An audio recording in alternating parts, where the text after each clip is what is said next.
What's up, you guys? Welcome back to my channel. I'm your girl Anastasia, and this is another episode here on Chef Chronicles. So today's episode is all about some homemade nougat, and I'm going to show you the steps on how to make some homemade nougat. So the ingredients that you're going to need are some granulated white sugar. I have about 1.5 cups total. Then we're going to need 6 tablespoons of some water with an additional of a teaspoon of water in here. Then we have 5 tablespoons of corn syrup with an additional of 1 teaspoon as well. 1/2 cup of honey with an additional of 1 tablespoon and a half total. We have 2 tablespoons of some white sugar here. We also have a tablespoon of some meringue powder here. We have 2 egg whites here. And then we have a pinch of salt combined with our vanilla extract, which is about 1 teaspoon as well.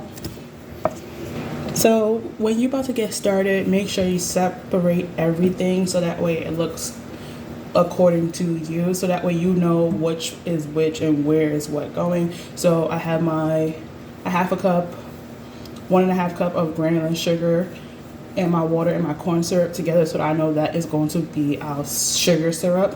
And then I have a honey separated, and then I have my egg whites, meringue powder, and my additional of my granulated sugar right here. So that is the order. And then my last ingredient here is some chopped pecans or whatever you like. You can use dried fruit. I have about 1.5 cups here. So just have it like really organized when you are doing your prep, so that way it's not giving you too much of a confusion and you know exactly the order that you're going to go. So let's go ahead and get started. So go ahead and grab a bowl of water and your pastry brush and set that to the side on the stove. And we're going to go ahead and do the same process with our sugar, corn syrup, and our water, and make a sugar syrup. So in a pot, you're going to go ahead and add in your water, and then we're going to go ahead and let that warm up for a second, and then we're going to go ahead and add in our sugar slowly, so that way the water can make it look like wet sand. And then lastly, our corn syrup.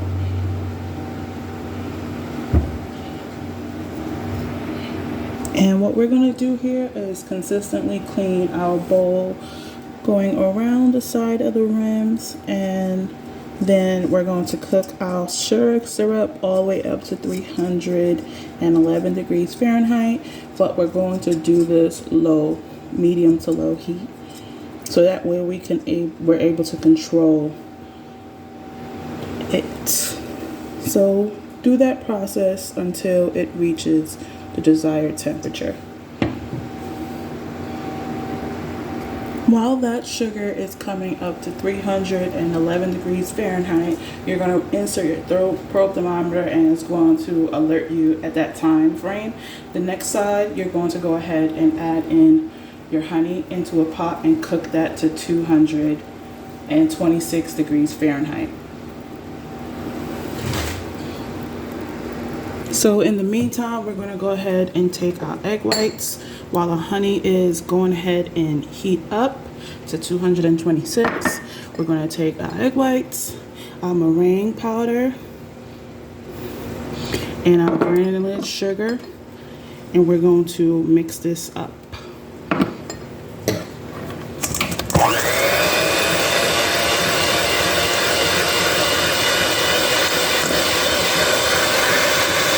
Now, once your honey is reached 226 degrees Fahrenheit, you're going to go ahead and kick up your speed on your egg whites, your meringue, on a medium speed until your honey reaches 248 degrees Fahrenheit.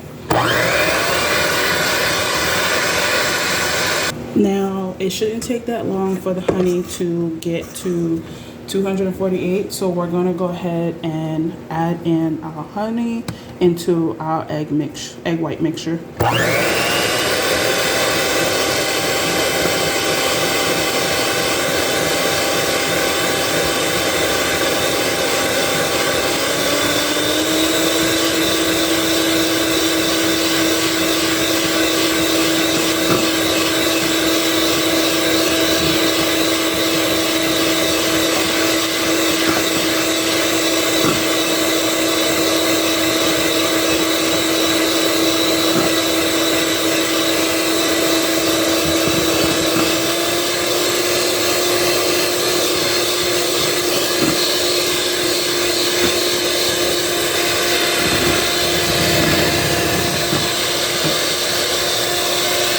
So once your honey has definitely been fully added into here, you're going to continue whipping it until your sugar syrup reaches the desired temperature at 311 degrees Fahrenheit. Make sure you keep an eye on it as well.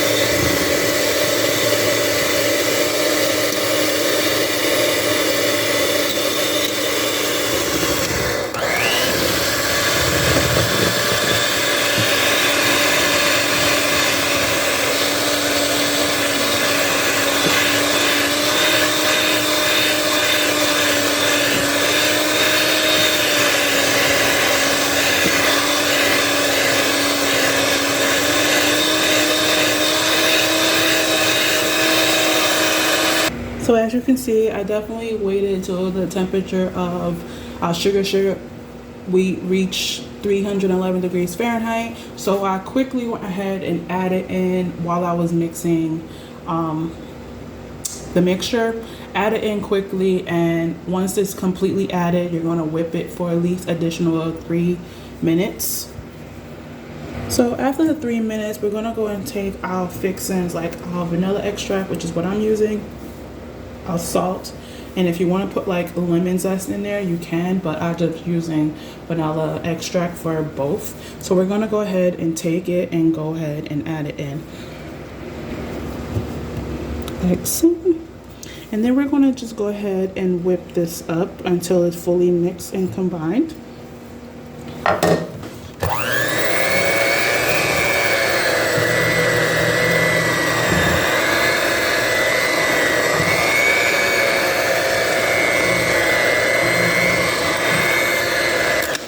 Okay, so once it's fully mixed and combined, we're going to go ahead and take one of our plastic bench scrapers, and we're going to go ahead and lightly spray it, and we're going to scrape around the bowls.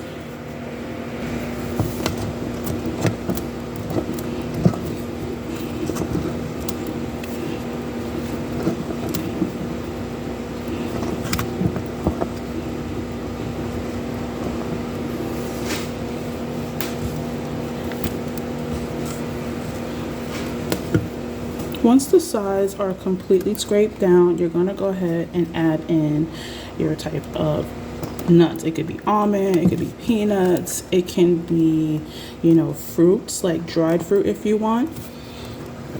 We're going to go ahead and fold it in.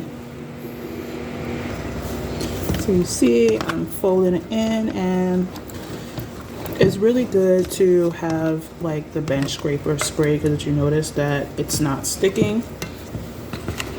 So just continue folding in your almonds, your peanuts, whatever you choose.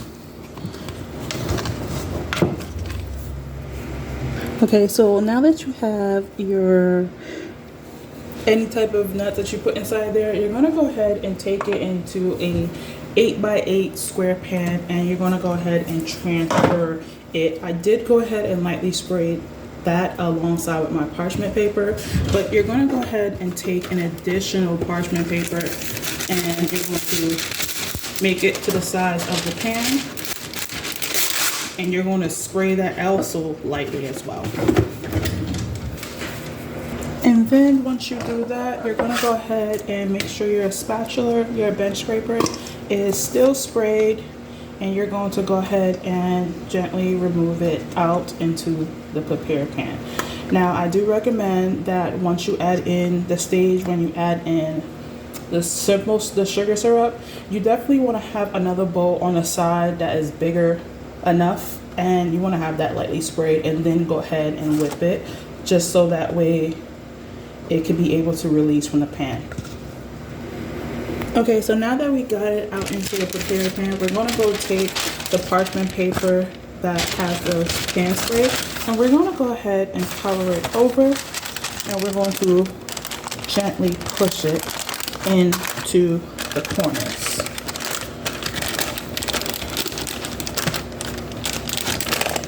do it some nice even squares. And if it helps, you can rotate the pan and just gently push.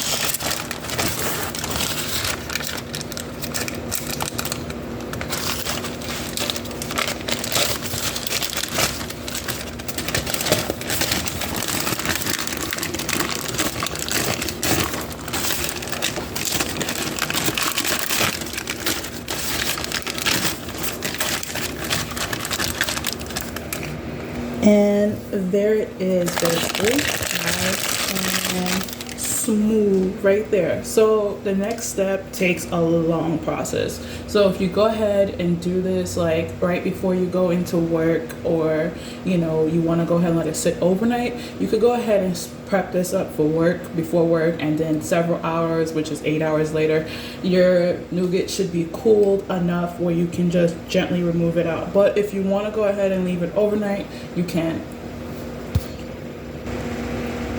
Guys, so after a few hours or overnight max, you definitely want to do some things before you go ahead and take out your nougat. And the first thing you're going to do is take your spray, and you're just going to lightly spray your cutting board. You also want to spray your knife as well.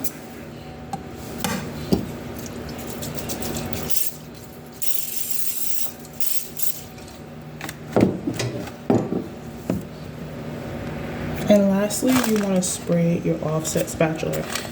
I'm using a small one, and I'm going to go ahead and release our nougat from the pan.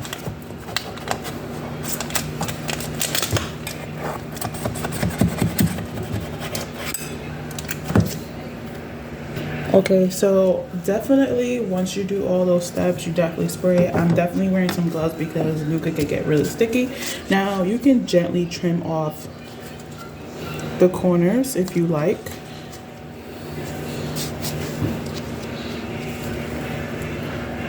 But if you don't want to do that, you could definitely go ahead and, you know, just measure out your squares. Now, if you definitely want to make nougat really plain, you definitely can just take out the nuts or whatever like inclusions that you're using, take it out and just make it really plain if you want to make some homemade candy.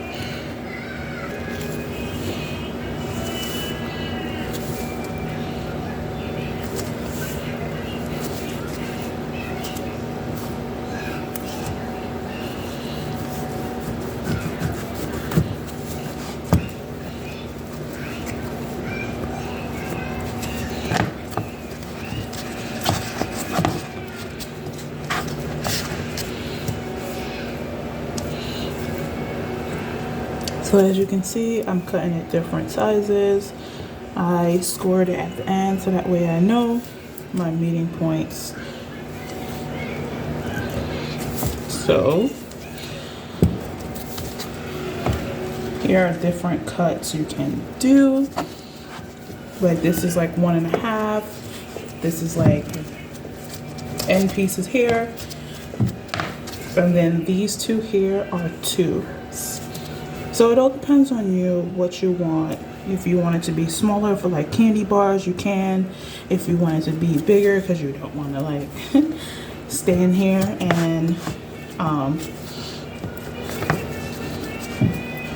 try to maneuver it, you will have these. So 2, about 1.5, 1, and then 1/2 of 1. So I would go with this if you want more of a, you know, homemade candy. If this will be too good as well. So after you're done, score it, cut it to the length that you want. And these would be some perfect sizes for some homemade candy bars.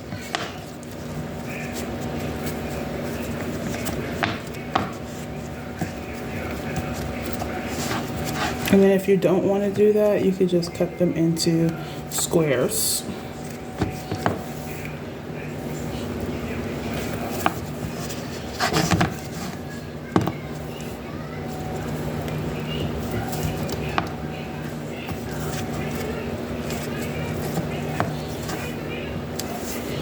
And make sure you spring your knife every time when you are doing it. So these are super perfect as well. So once you definitely cut them up to your liking, whether you're doing candy bars or you're doing just nougat by itself, you want to go ahead and wrap it up in plastic wrap or store it inside an airtight container. And there you guys have it, some perfect homemade nougat. Definitely, again, store it away if you're not going to eat it. You can definitely use it to make homemade candies. But if you're just going to store it away and enjoy it as it goes. So I hope you guys like this episode. Please don't forget to like, share, and subscribe for more content. Peace.